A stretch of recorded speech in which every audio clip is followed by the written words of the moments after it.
Bienvenidos a un nuevo episodio de Transcendent. Hoy tenemos con nosotros a María, una mujer dedicada en cuerpo y alma a la divulgación de inteligencia artificial y a su investigación. Empezó su carrera estudiando una carrera lingüística, más concretamente filología hispánica, y posteriormente hizo un máster en tecnología y lingüismo e inteligencia artificial. Hola María, ¿qué tal? Hola, hola, gracias por invitarme, me alegro mucho de estar aquí. A ti por venir. Bueno, como he mencionado antes, cursaste lingüismo en Jaén, concretamente, y algo que a mí me parece destacable es que realmente tú no eres española, tú viniste de Rusia para Sí, cursar eso, ¿verdad? efectivamente. Yo estudié primaria, secundaria y bachiller en Rusia y luego, pues, cuando estaba estudiando, sobre todo en bachiller, pues me di cuenta de que lo que me gustaba mucho era aprender castellano como idioma extranjero. Y como en Rusia tenemos igual en España también hay olimpiadas de diferentes materias, como la Olimpiada de Matemáticas o de Física. En Rusia existe eso, pero de todas las materias que se enseñan en el colegio. Y el castellano, pues, no era una excepción. Y me lancé a participar en una de estas Olimpiadas y pues resultó que he sido capaz de ganarla, de ser una de las mejores pues, de estudiantes de mi país. Y resultó que la Universidad de Jaén, que yo en aquel momento no sabía ni dónde estaba Jaén. Bueno, sabía dónde estaba porque por temas de Olimpiada me tenía que aprender también un poco de geografía española, pero desde luego que no había visitado Jaén ni mucho menos antes. Pero salió la oportunidad de venir aquí con una beca que se llama Beca Atracción al Talento y pues me ofrecieron ahí cursar estudios aquí y entre toda la lista de las carreras que ofrecían dentro del programa de estas becas, pues la que más me llamó la atención fue filología hispánica, porque digo, vaya, que no tengo ni idea de lo que quiero hacer con mi vida. No era de estos niños o chavales que tenían claro que iban a ser médicos o que tenían claro pues lo que iban a ser en futuro. Yo no sabía nada, yo sabía que se me da muy bien aprender idiomas extranjeros y ya está. Entonces, pues me lancé por lo que más parecido a lo que me gusta, pues, y ya está, así terminé estudiando filología hispánica. Siempre tenía la idea en mente que me quiero quedar en este país. Entonces, pues la primera reflexión hacia pues dónde quería tirar no tardó en llegar. O sea, yo nada más empezar la carrera ya sabía que al terminar la carrera tenía que tener un trabajo y que tenía que ya tener un poco hecha la idea de a qué es lo que me quiero dedicar. Entonces, pues desde esta motivación de ya encontrarme por fin, a ver quién soy, a ver qué es lo que me gusta y cuál es mi vocación, pues empezó la búsqueda y estaba un poco perdida hasta el tercer curso, hasta el inicio del tercer curso de la carrera, que teníamos una asignatura que se llamaba lingüística aplicada y la asignatura se dividía en varios temas, uno de los cuales era como lingüística computacional o algo así, ya no me acuerdo. Pero bueno, ya posteriormente me di cuenta de que el tema dentro de esta asignatura pues no tenía nada que ver con cómo en realidad funcionan las cosas, pero me dio esta idea de que la lingüística puede estar conectada con algo más, con el mundo computacional. Bueno, en verdad, toda la asignatura de lingüística aplicada era muy interesante, pero sobre todo me llamó la atención el tema de la intersección entre las ciencias de la computación y la lingüística. También por mi entorno, que yo estaba un poco rodeada de gente pues, más técnica, que yo tenía una muy buena amiga que era programadora y pues claro, me interesé por el tema y empecé por mi propia cuenta, a realizar trabajos, a ver las cosas que me interesan. Digo, bueno, puedo investigar sobre esto aunque no entre en la materia del curso, aunque no me ayude a aprobar la asignatura, porque era por primera vez, digamos, en mi vida que de verdad me apasionaba algo para tener ganas de hacer pues este trabajo extra que no se remunera ni con dinero, ni con una nota, ni con nada. Y fue así como empecé, pues llegué al momento en el que me di cuenta de que tengo que empezar a programar y ya que estaba estudiando una carrera de humanidades, pues no podía aspirar a que me enseñe a programar a alguien que no sea Internet. Y ya está, así me busqué un curso de Python y ya pues me puse sobre un camino que ya era un sin parar de aprender y es verdad que es una carrera que nunca paras de aprender. Luego me di cuenta. Un viaje autodidacta, ¿no? Hasta que ya llegaste a ese máster. Sí, o sea, yo hice el curso de programación básico por mi propia cuenta, o sea, nada de profesores. Y luego dio la casualidad de que, bueno, la casualidad no, es que yo cuando empecé a programar sabía que para llegar a ser buena en esto tengo que programar todos los días, tengo que hacer mis proyectos, me tengo que inventar unas cosas. Entonces, y cuando estás estudiando una carrera que ya de por sí tienes muy poco tiempo, durante el periodo de los exámenes tienes todavía menos tiempo. Y en nuestra carrera teníamos pues este momentillo de tener que hacer muchos trabajos. Y había algunas asignaturas que el tema del trabajo te lo tenías que inventar tú. Entonces yo pues me inventaba cosas para insertar este conocimiento que adquirió por mi propia cuenta, este conocimiento de programación, insertarlo dentro de los proyectos que nos mandaban, de los trabajos que nos mandamos que hagamos. Y teníamos un proyecto que era de una asignatura que se llamaba Norma y Uso de Español, que yo con mi compañera teníamos que investigar sobre las recomendaciones de la Fondeu, me acuerdo perfectamente, las recomendaciones de la Fondeu sobre el COVID.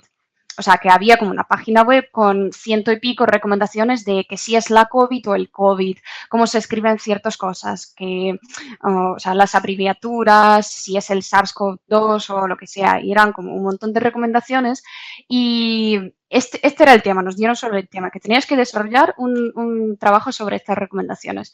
Y luego el resto nos inventamos nosotras y pues yo opté por realizar este trabajo de a ver qué nivel de idioma, que si morfológico, semántico, sintáctico o pragmático estaba más afectado por la pandemia del COVID.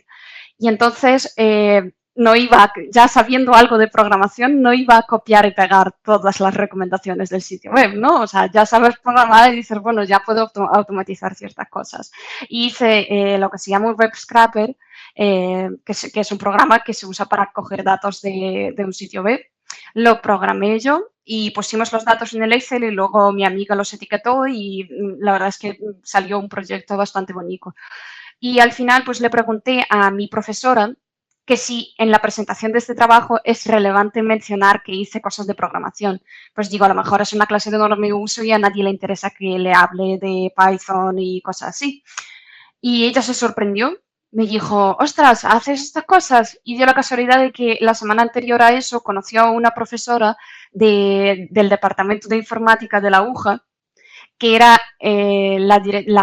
una de las investigadoras principales del grupo de investigación CINAI de la Universidad de Jaén, que es un grupo de investigación que se dedica a las tecnologías del lenguaje y al procesamiento del lenguaje natural.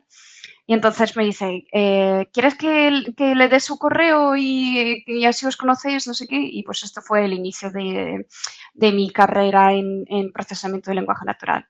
Porque luego yo conocí a Maite y ella y allí pues dejé un poco de lado lo autodidacto porque ya entré a colaborar con un grupo de investigación, ya me mandaban cosas ellos de que sí contenidos de una asignatura que tenían ellos en la carrera de informática, que era la asignatura de procesamiento del lenguaje natural. Y entonces pues no era enteramente un viaje autodidacta, pero sí que tenía un componente importante de autodidactismo. Misma te abriste la puerta del máster que estudiaste después, ¿no? Porque de este departamento de tecnología dependía del máster. Así que si nos puedes contar el máster en sí, de qué se trataba. A ver, yo al terminar la carrera en filología hispánica tenía mucho síndrome de impostora. De, bueno, yo me estoy metiendo desde pues, una carrera un poco autodidacta, ¿no? De una vertiente así muy autónoma, que no tengo un título de informática y me estoy metiendo en un campo dominado por informáticos. Y entonces, pues yo estaba buscando un máster que digamos que me diera al menos el papel de, mira, soy medio informática. Y así fue como encontré el máster de la UNED, de la Universidad Nacional de Educación a Distancia, que es así, máster en tecnologías de lenguaje. Había otro presencial en la Universidad del País Vasco, que eran como las dos opciones que yo estaba barajando en aquel momento, pero como en Jaén me dieron la oportunidad de compaginar un trabajo y un contrato laboral y con los estudios del máster, pero claro, para eso tenía que estar en Jaén. Entonces opté por hacer el máster online, que además era un máster, o sea, era un máster perfecto para mí en esta situación porque era online, porque en perfil de ingreso figuraban carreras de humanidades, pero solo en el caso en que puedes acreditar como este conocimiento de informática y pues no hay ninguna norma explícita de que tienes que aprobar esto para entrar. Entonces podía entrar allí y además era un máster que me daba acceso a un programa de doctorado en informática que en aquel momento era importante para mí. Mencionó antes que te sentías mal por el tema de que el mundo estaba dominado por la informática, pero según tengo yo entendido, más allá de una carrera que sí que te enseña mucho, las carreras de informática quedan un poco obsoletas y lo que realmente te consigue trabajo es tener tu GitHub bien estructurado con proyectos que has hecho tú y realmente enseñar que sabes programar, porque en la escuela te da las pautas al final. Claro, al final una carrera, ya sea en informática o en lingüística o en lo que sea, te da unas bases, te da unos instrumentos, es como, yo qué sé, te enseñan a manejar una pala de cavar, pero dónde cavar y con qué técnica y qué suelo, pues ya esto te tienes que especializar tú. Al final un grado universitario es una base sólida, pero no te tiene que limitar. No es como antes que tú estudiabas una carrera y ya que estudiabas contabilidad y eras contable para toda tu vida. Ahora el mundo te da pues esta increíble posibilidad de cambiar de rumbo y después de haber estudiado lingüística te puedes meter en inteligencia artificial porque ya el mundo laboral se está dando un poco cuenta de que hacen falta perfiles diversos, incluso en inteligencia artificial hacen falta lingüistas, aunque no sepan programar, que no hace falta que te metas con Python a muerte siendo lingüista para entrar en este campo. Entonces, se está dando este cambio y sí, los informáticos como la inteligencia artificial en general es un campo multidisciplinar por excelencia, no puedes entrar allí sabiendo solamente de una cosa, sino que dedicándote al procesamiento del lenguaje natural tienes que saber algo de informática, algo de estadística, porque son modelos estadísticos, luego tienes que saber algo de lengua también, porque es procesamiento del lenguaje natural. Entonces, ya estudiar solamente una carrera no marca tanto la diferencia. No, tú, el procesamiento del lenguaje natural, ¿qué es realmente eso? Para la gente que no lo sepa. Procesamiento del lenguaje natural es un campo dentro de la inteligencia artificial, o sea que tenemos como el campo de la inteligencia artificial y dentro encontramos pues, diferentes campos como podría ser la visión por computación o el procesamiento del lenguaje natural. Y este campo, que es mi favorito de toda la inteligencia artificial, me gusta mucho decir que se dedica a enseñar lengua a las máquinas. Esto viene de que en mi carrera, como había mucha gente que se quería meter en profesores de lengua, y yo digo, bueno, no quiero ser profesora de lengua, pero luego al cabo de unos meses me di cuenta de que estoy siendo una profesora de lengua, pero para las máquinas. Entonces, el procesamiento del lenguaje natural se dedica a eso, a enseñarle a las máquinas a entender, generar o incluso sintetizar pues, el lenguaje en sus diferentes niveles, porque el lenguaje pues, tiene el nivel fonético, que ahí vendría pues, el campo de reconocimiento del habla. O sea, por ejemplo, el dictado, las tecnologías del dictado que tú le hablas al ordenador y él escribe por ti.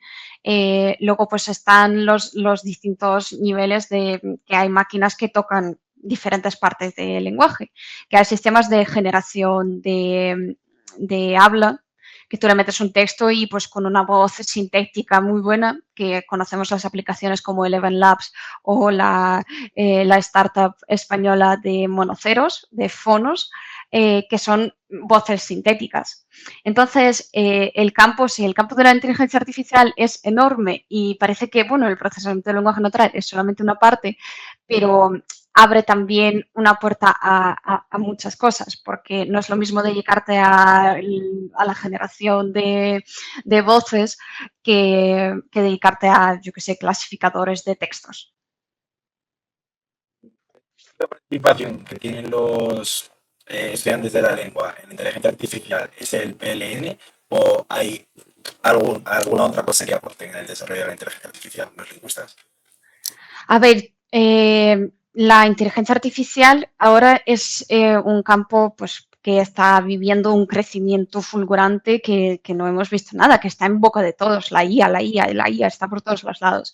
Entonces, yo creo que no es solo el procesamiento de lenguaje natural a lo que se puede dedicar, porque también hay que aclarar que no es lo mismo lingüística que filología, porque filología es un poco los estudios de lengua es un poco más generalizado, porque yo no solo estudié lengua, también estudié literatura y la literatura como al ser una gran parte de la cultura, pues allí tiene que ver algo incluso con los estudios culturales, también he dado cosas de un poco de antropología, siempre a través de literatura. Y tocando la parte de la literatura, hay un campo bastante guay al que yo en principio me quería dedicar, pero en ausencia de proyectos de investigación y contratos ofrecidos y también de materiales y ante la ausencia de profesionales de esto en mi universidad, pues tuve que abandonar eso y dedicarme a otro tema. Pero existe una cosa muy guay que son las humanidades digitales, que son los estudios culturales, pero aprovechando estas herramientas computacionales como podría ser pues la programación o incluso hay herramientas no code que ya son cosas programadas que de hecho mi TFG fue de humanidades digitales porque yo analicé un cuento de Cortázar desde la teoría de grafos y parece que es un sinsentido, pero cuando a mí me salieron cosas que tenían sentido, yo allí sí que me, allí sí que me alegré, porque cuando, sí, porque cuando ves que has conseguido aplicar una teoría que es una teoría de grafos, cuando lo consigues aplicar a una cosa que es análisis de cuentos, que son unas dos realidades súper diferentes y te salen cosas que de verdad tienen sentido, eh, pues estos son humanidades digitales. Y ahora se está prestando más atención a esto, pero ya te digo, hace un par de años había muy poca gente que se dedicaba a eso. Entonces, pues los filólogos se pueden meter también por esta vertiente. Imagino, pero he investigado y tienes un curso de humanidades digitales y Big Data. O sea, ¿es esto lo que me estás contando o es otra cosa completamente distinta? Sí, las humanidades digitales, o sea, es otro campo que yo no sé si ubicarlo dentro de la inteligencia artificial, porque al final no se trata de producir un producto, digamos, de poner a disposición de gente pues un ChatGPT o un generador de voces. No se trata de una aplicación, digamos, comercial. Se trata de un campo de investigación, más bien, que en la IA también hay mucha investigación y siempre va a haber, pero las humanidades digitales son un campo como menos aplicado, que digamos que ya va pues es una... Yo creo que en verdad las humanidades digitales no tienen que ser como una parte separada, ¿no? De las humanidades tradicionales. Yo creo que es una evolución lógica a la que tienen que llegar las humanidades, porque las humanidades no es solo filología, no es solo literatura, las humanidades también son ciencias sociales, también son humanidades. Y entonces, ante la cantidad tan grande de datos de todo tipo de la que disponemos, las humanidades digitales son big data, pero sobre datos de corte humanístico, porque puedes tener un corpus de libros que analizar o un corpus de, yo qué sé, imágenes. Ese tan nombrado Big Data, ¿realmente qué es? Porque igual no todos sabemos a qué te refieres. Uf, yo el término Big Data la verdad me cae súper mal, o sea, yo lo odio, porque hay gente que llama Big Data a un archivo de 100 líneas y tú dices, bueno, Big Data, ¿qué?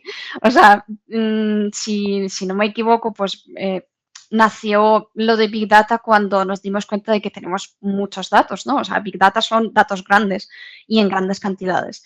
Entonces, para manejar grandes cantidades de datos, pues tienes que disponer de herramientas específicas, tienes que manejar unas técnicas, yo que sé, de optimización o para ser capaz de extraer conclusiones de grandes volúmenes de datos. pero ahora está un poco, pues ya no se usa tanto, ¿no? Ya todo el mundo está a la IA, la IA, la IA. Y claro, en base de la IA están las grandes cantidades de datos sobre los que se entrenan redes neuronales y modelos de lenguaje, pero el término de Big Data se ha quedado allí como una palabra que estaba de moda, pero al final mmm, como que no ha terminado de cuajar, creo yo. Has hablado también de las redes neuronales. La manera en la que tú creas una inteligencia artificial y la empiezas a desarrollar, ¿cuáles son los métodos que se siguen a la hora de entrenar, desarrollar y sacar a la venta una inteligencia artificial como puede ser ChatGPT o yo qué sé, el DALI? Primero tienes que ver, o sea, me parece muy gracioso que los dos ejemplos que has puesto sí que son dos sistemas que están muy de moda y que han marcado digamos que han sido como trendsetters, que han marcado pues las tendencias de los últimos momentos, pero el caso de ChatGPT y Dolly eran proyectos de investigación que yo creo que o sea, que ChatGPT, si te das cuenta, no tiene propósito. O sea, que cuando sacaron ChatGPT, los de OpenAI no tenían ni idea de lo que era capaz el modelo. De hecho, en entrevistas reiteraban muchas veces que se sorprendían de la cantidad de usos que la gente consiguió darle a su sistema, porque era un generador de texto. Es un modelo que al fin y al cabo predice el siguiente token más probable. O sea, que no, pero como el lenguaje es vehículo de conocimiento por excelencia, pues es capaz de hacer las cosas de las que es capaz. Entonces, pero yo diría que esto de hacer un modelo grande y a ver qué se imaginan los usuarios para lo que sirve, es un poco, no es lo normal, no es como se crea un sistema de inteligencia artificial desde el principio, porque lo normal es cuando tienes una idea detrás. O sea, que tú primero tienes una idea. Yo quiero resolver este problema o yo quiero pues, hacer este sistema que sirva para estos casos y que le sirva a este público objetivo, yo qué sé, un generador de vídeos. Que yo quiero que los que crean vídeos, pues que se puedan crear unos trocitos de unos 5 segundos y pues que lo puedan utilizar. Y que lo vamos a hacer con una red neuronal que coja como entrada un texto y que genere un vídeo como salida. Y pues luego, una vez que ya tengas una idea de qué es lo que quiero hacer, yo quiero hacer un clasificador de texto que pues me clasifique las reseñas que le deje a mi restaurante la gente. Y pues quiero saber, cogiendo el texto de esta reseña, de qué se queja y qué platos son de los que se habla en las reseñas, para saber pues, por dónde tirar en el plan de mejora de mi restaurante. Y luego, una vez ya tengo esta idea, me pongo a ver qué cosas hay. Esto es como ver el estado de cuestión, el state of the art. Y tú te pones a ver qué hace la gente, porque seguramente que ya vio gente que ya se lo ha inventado y ya te pones a ver qué cosas hay hechas. Y normalmente allí tú pues lees artículos y terminas en Hugging Face ante un montón de modelos ya preentrenados y ya que están listos, cógelo, úsalo y para adelante. Y ya está, muchas veces se termina ahí. Que tienes una idea, pero ya, sí, pero ya sabes pero ya encuentras que hay una persona que ya ha realizado este trabajo por ti y que ha puesto a tu disposición pues un modelo que ya está entrenado y te ahorras un montón de tiempo, un montón de recursos y tal. Y así, una vez ya tienes tu modelo, ya sea cogido de otra persona o que has tenido que realizar todo este ciclo de recoger los datos, limpiar los datos, etiquetar los datos, montar lo que es la arquitectura del modelo y lo que va a ser su procedimiento de entrenamiento y lo entrenas, fíjate lo que te puedes ahorrar encontrándote un modelo ya entrenado por otra persona. Sí, Eso se utiliza bastante en la programación, ¿no? Tú al final, si hay un proyecto grande que implementa cosas que a ti te pueden ser útiles, lo coges y ya está, sí, ¿no? sí. Es lo que pasa con, por ejemplo, o sea, ChatGPT es un ejemplo por excelencia, porque lo de OpenAI no es open, pero se dicen open porque ponen a disposición de todo el mundo lo que es una API que puedes hacer llamadas a ChatGPT y responderla y obtener la respuesta de ChatGPT. Pero también está el caso de Hugging Face, que es un repositorio de modelos de todo tipo, que son muchos de los cuales son de código abierto y aún más son modelos abiertos que tú te los puedes descargar y que pueden correr pues, en tu ordenador si tienes recursos suficientes para ejecutarlo.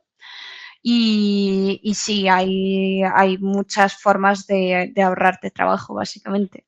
Pero no basta con entrenar un modelo.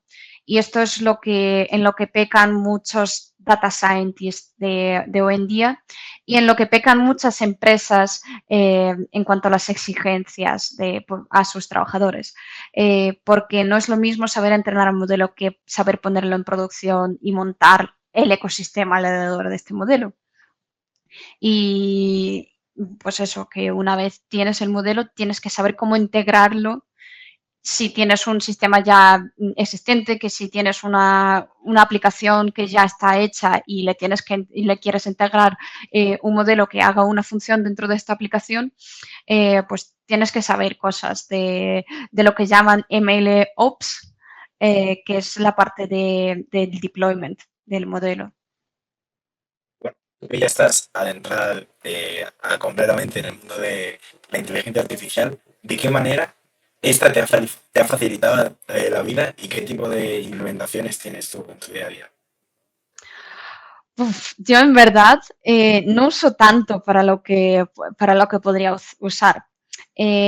Experimenté mucho usando, claro, usaba mucho ChatGPT antes, ahora que ya casi no uso ChatGPT, porque en el momento en el que salió Llama 3, me di cuenta de que podía dejar de compartir mis datos con OpenAI, porque claro, todo lo que mandamos a través de la versión gratuita de ChatGPT, todo lo que le preguntamos a ChatGPT son datos que OpenAI coge y sobre los que se entrenan las futuras versiones de ChatGPT. Por eso es peligroso por temas de datos confidenciales, que hay que tener mucho cuidado con lo que le mandas a ChatGPT. Y a raíz de eso me puse a investigar cómo si puedo montar en mi portátil, que tampoco es tan potente, si puedo montar un modelo de lenguaje como se llama, que es un modelo abierto y que se ejecute sin que yo le regale mis datos a nadie. Y entonces en aquel momento dejé de utilizar ChatGPT y me pasé a Llama, pero luego salió Claude de Anthropic, que se consideran como los competidores principales de OpenAI con ChatGPT. Y me pasé a Claude, que tiene como el acuerdo de los datos, de cómo le cedes los datos, son un poco más menos exigentes, no te roban todos los datos. Tú les cedes todos los datos solo en el momento de pulsar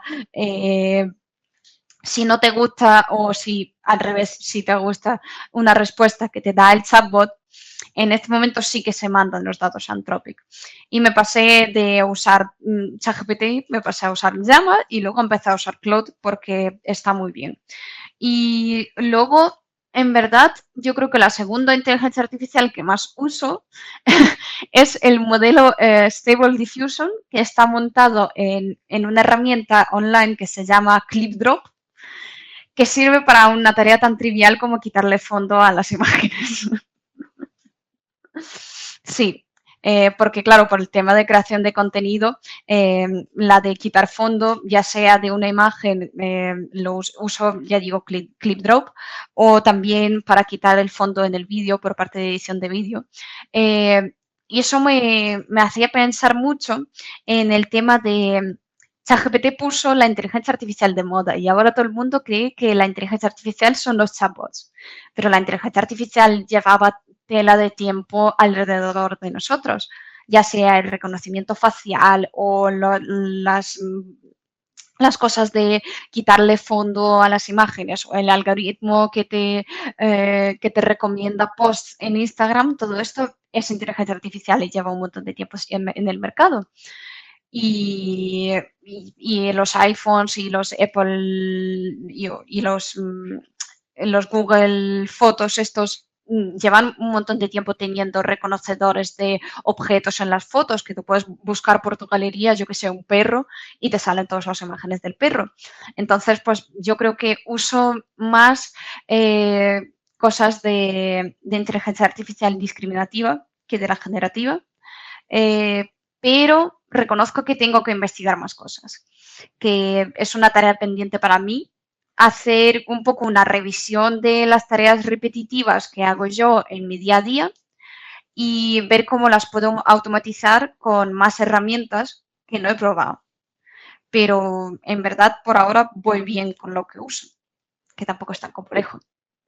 Mencionó algo que te quería preguntar, de hecho lo tenía pensado, y es sobre el tema del tratamiento de los datos a la hora de entrenar una inteligencia artificial. ¿Hasta qué punto esto puede presentar un problema a la hora de hablar de datos personales?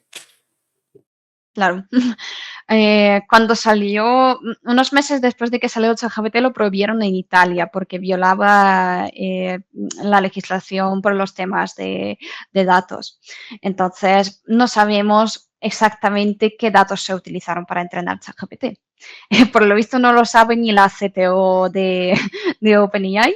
Eh, pues es un meme bastante famoso de su entrevista cuando le preguntan que si utilizaron los vídeos de YouTube para entrenar su generador de vídeos, para entrenar Sora, y ella dice como que no sé, dudo que no lo sepa, pero es un problema bastante grande que tenemos en el mundo actual porque los grandes modelos de no solo de lenguaje, sino de vídeo y de imágenes se entrenan con cantidades enormes de los datos que sabe Dios de dónde vienen. Entonces, aparte de los experimentos bestiales como había un modelo que se entrenó sobre los datos de Fochan, pues que salió un modelo que solamente es una red social bastante, bueno, búscalo luego, pero el dataset estaba lleno de mensajes ofensivos, pues de cosas que eran auténticas barbaridades. Y entrenaron un modelo de lenguaje sobre esto que efectivamente solamente sabía insultar y ser pues racista y de todo lo que tú quieras y no quieras. Entonces, claro, lo que le metas al modelo en el entrenamiento te escupe luego. Y el problema que hay ahora, bueno, ya no vemos modelos tan evidentemente ofensivos, porque ChatGPT pues tiene allí sus protecciones, digamos, y todos los sistemas exitosos pues tienen sus protecciones que no te van a soltar ya de primeras un chiste racista, ni mucho menos.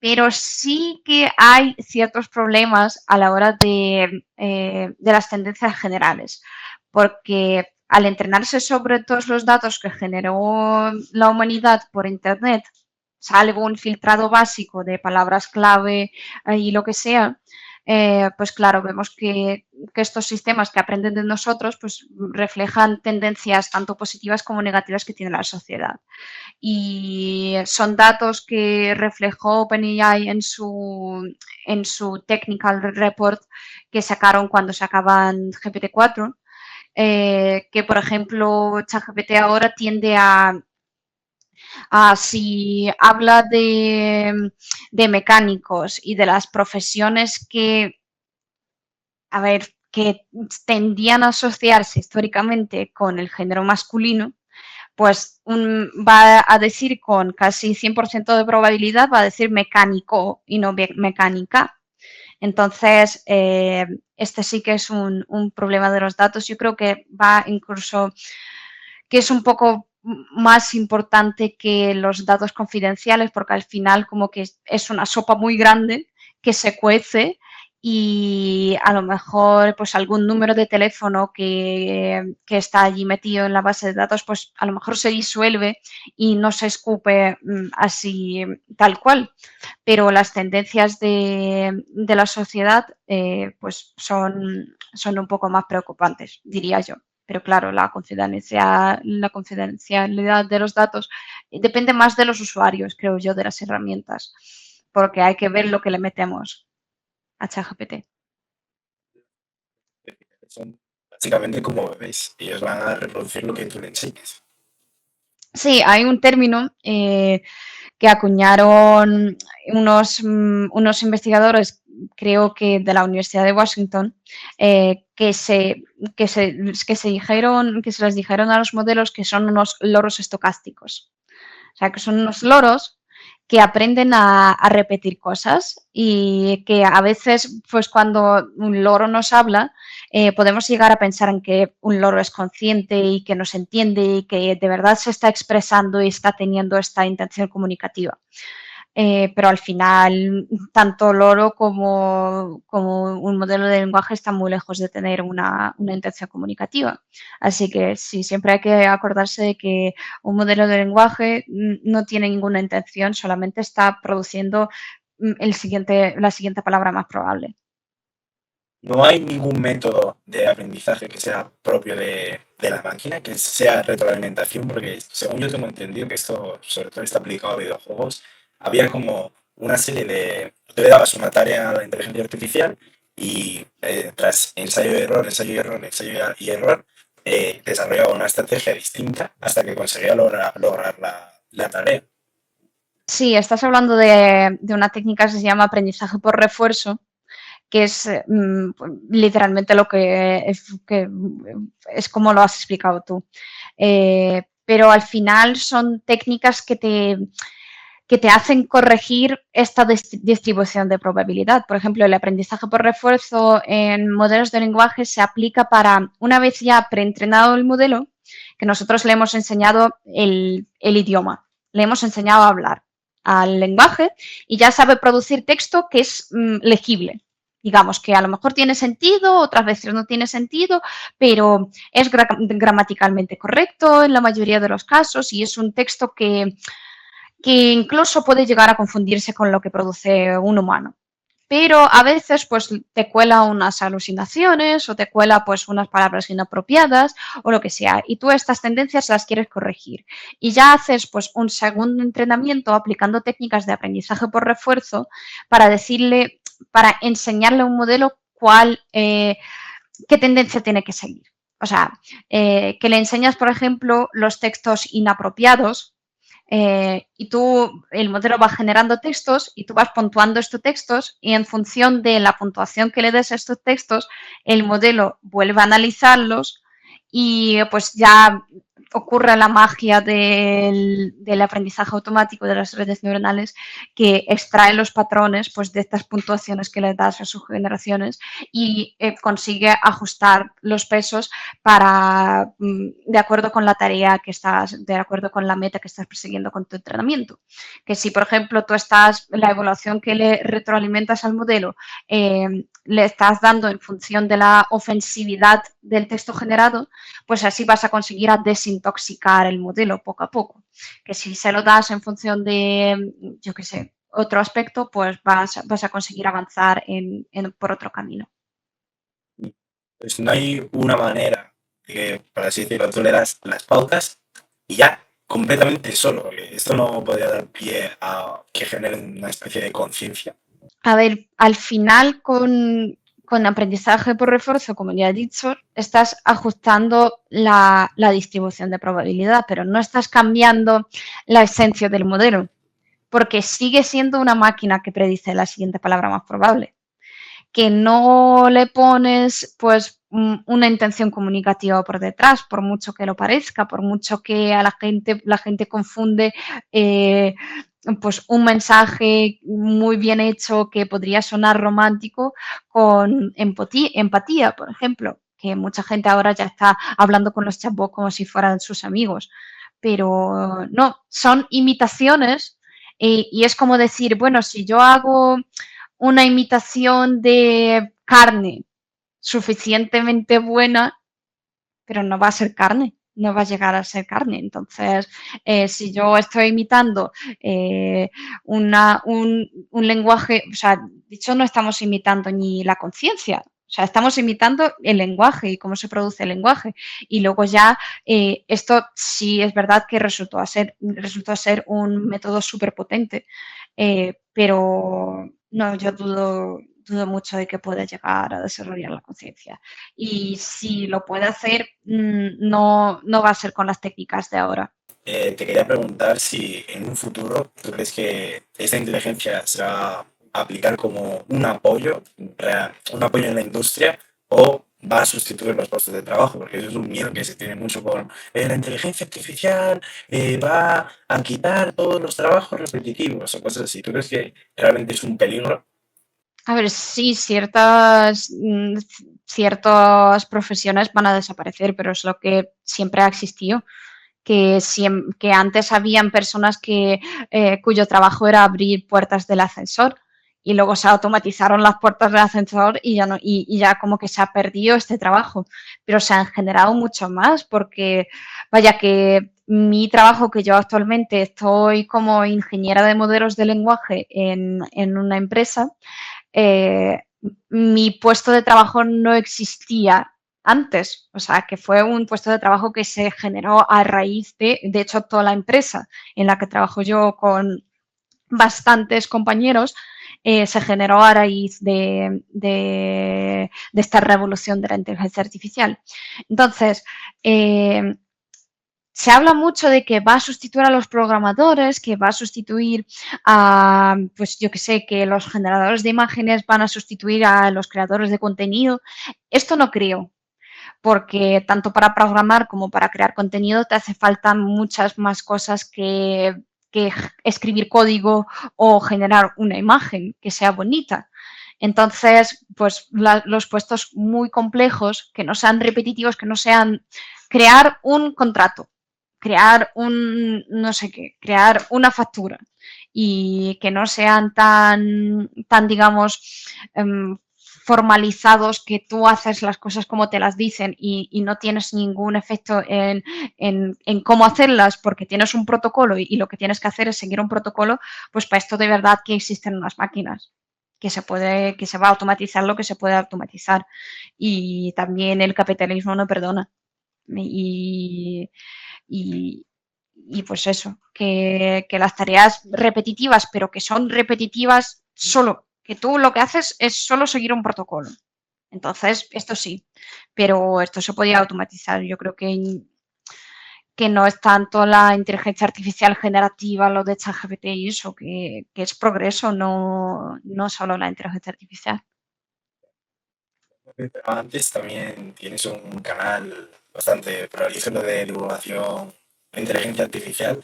¿Cómo compaginas tu trabajo de empresa con tu trabajo como divulgadora? ¿Es algo fácil o...? Pues la respuesta corta es mal. Eh, pues en verdad me lleva demasiado, no, pero mucho más tiempo de lo que yo pensaba, porque yo creía que, vaya, que me voy a meter a crear vídeos de un minuto como mucho para Instagram y tú dices, bueno, ¿cuánto tiempo te podrá llevar crear un vídeo de un minuto para Instagram?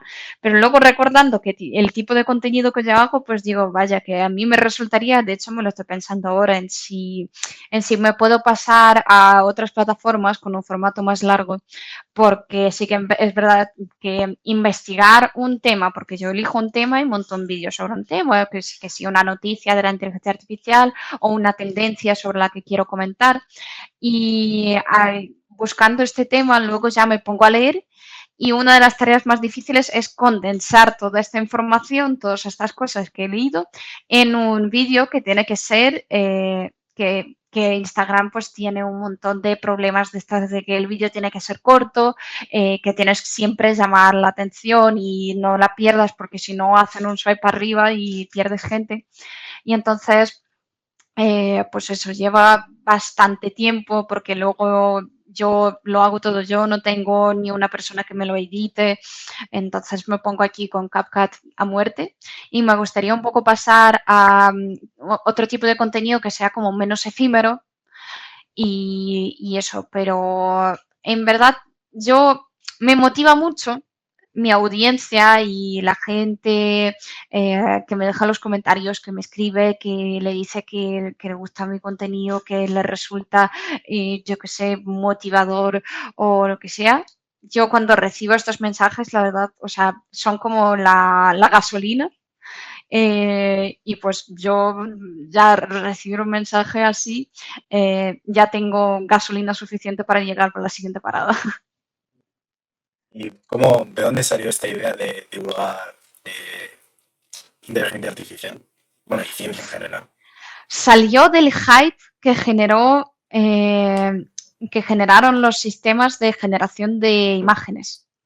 Este hype de cuando salió Dalí y todo el mundo se puso a, que esto va a reemplazar a los diseñadores gráficos, que no sé qué, y luego por otro lado había un montón de gente que decía eh, que el arte IA no es arte, como que se abrieron de repente con el boom de la inteligencia artificial generativa, incluso antes de ChatGPT, se abrió la vena del debate y yo vi que hay un montón de cosas de desinformación porque el periodismo, yo creo que ahora, sobre todo el periodismo de tecnología, en circunstancias de este boom de repente de inteligencia artificial, pues los periodistas, y yo los entiendo, tienen problemas a la hora de entender y a la hora de escribir sobre un modelo de inteligencia artificial avanzado, como van siempre con prisas y las revistas o lo que sea les exigen este ritmo tan acelerado, pues no tienen tiempo suficiente para dedicarse a investigar sobre el tema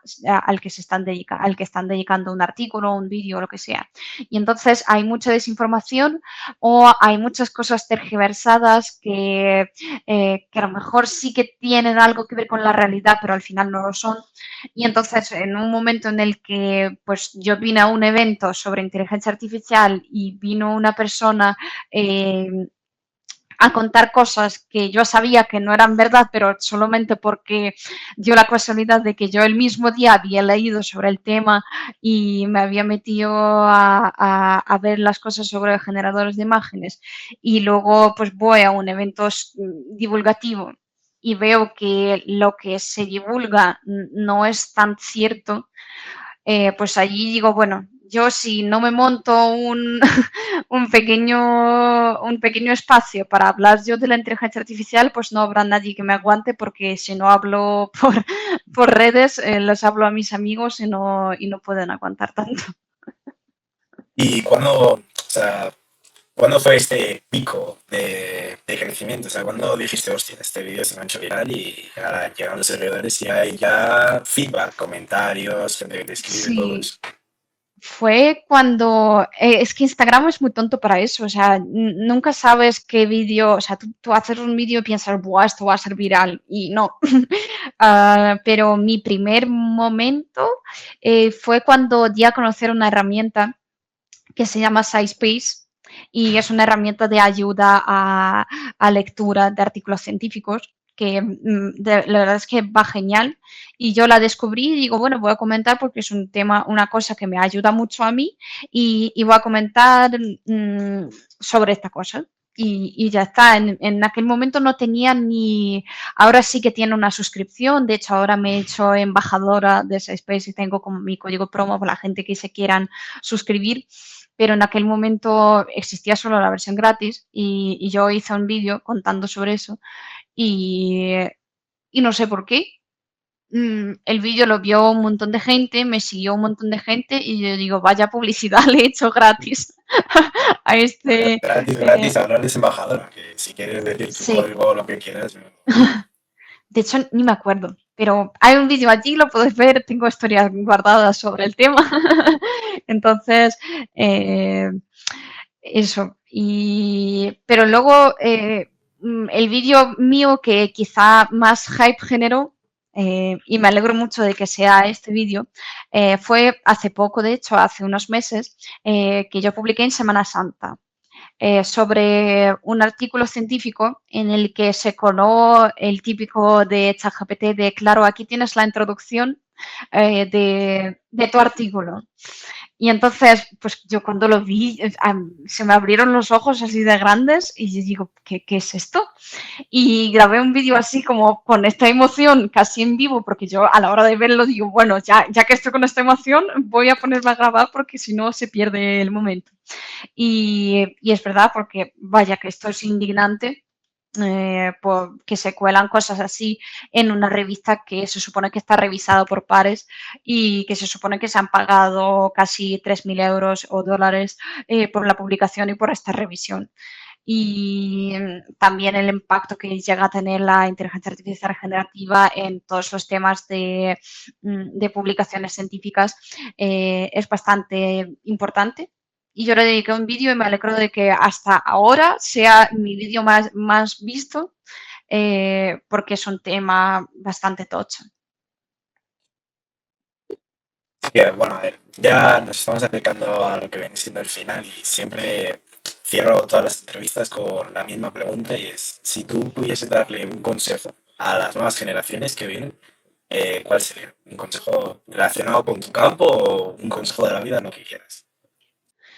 Pues yo creo que lo más importante en el desarrollo profesional y personal de una persona es buscar apoyo de otras personas, porque ya sea un mentor o una persona en la que tú veas al referente, eh, esto ya ayuda mucho a progresar, porque no es lo mismo estar solo que estar acompañado, eso es evidente, pero en el tema de no sé, será aplicable a todos los campos.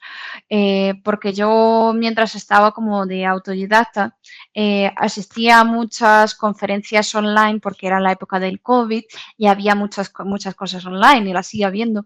Y yo siempre que veía una conferencia guay, encontraba a un ponente en LinkedIn y le ponía un mensaje, más que nada para decirle que me ha parecido muy guay su entrevista o su charla o lo que sea y pedirle un consejo y siempre me daban algún consejo útil o poco útil, pero me daban también siempre ánimos y esto de conectar con una persona que tú has visto que puede ser tu referente, que sabe cosas, te te da fuerzas para seguir avanzando. Entonces, no busques, sobre todo para el primer trabajo, si estás empezando a meterte en un campo, ya sea inteligencia artificial u otro, yo recomendaría no enfocarse tanto en buscar un trabajo, sino en buscar un equipo dentro del cual puedes crecer y un equipo de gente de la que puedes aprender.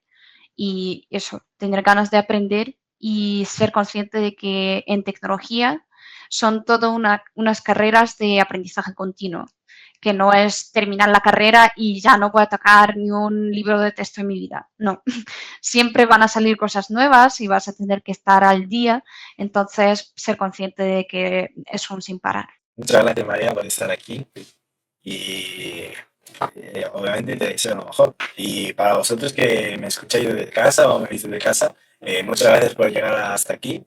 Como siempre, en la descripción vais a tener mis redes sociales y las redes sociales de María y alguna que otra cosilla que sea necesaria. Y bueno, muchas gracias. Nos vemos en el siguiente episodio. Adiós.